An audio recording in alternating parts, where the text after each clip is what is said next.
The Catford Cat is iconic to the southeast London suburb of Catford.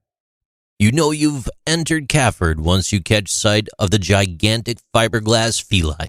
It's Catford's landmark, perched atop the crowds in the center of town. Built with the Catford Center in 1974 as part of the Catford Center development, the cat was designed by famous architects Owen Luter and Rodney Gordon, who also designed the Michael Faraday Memorial in Elephant and Castle. For those not familiar, the Faraday Memorial is a large silver box in the middle of a roundabout, which is also an interesting story for another time.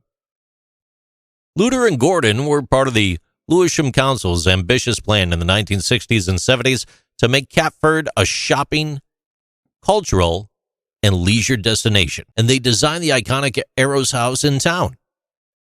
The plans to create a utopian shopping mecca in Catford, outside of London, in the United Kingdom, failed. But the cat remained, and the cat became the landmark that it is today. Over the years, there have been a few attempts to demolish or remove the cat. The last recorded attempt was in 2017, after slight protest from those who reside there. The landmark remains.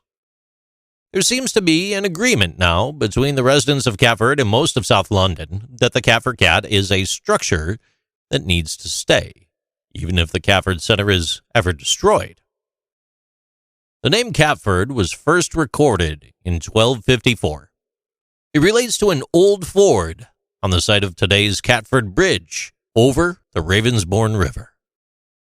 2 moated houses are recorded as having been built thereafter, one near Catford Bridge and the other at Rushy Green. Each of these houses had become the nucleus of a very small hamlet in the mid-18th century.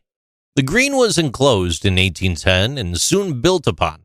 The opening of Catford Bridge Station on the Mid-Kent Railway in 1857 encouraged the construction of houses for the more affluent middle class. In 1875, the Lewisham Board of Works built offices here, which then later became the town hall. And in the 1880s, parades of shops began to line Catford Broadway. But again, no one knows exactly where the cat in the name Catford comes from. Some have suggested that the ford was used as a crossing for cattle, hence the name Catford. While others think Catford obtained the cat in honor of the wildcats they used to patrol the ford. Nonetheless, the fiberglass cat itself stands tall, perched atop the streets, overlooking everyone that wanders by. It is important to note, though, that it was produced and installed by Embassy Signs, and the cat is both loved and hated by locals, even though the cat remains. These are interesting things with JC.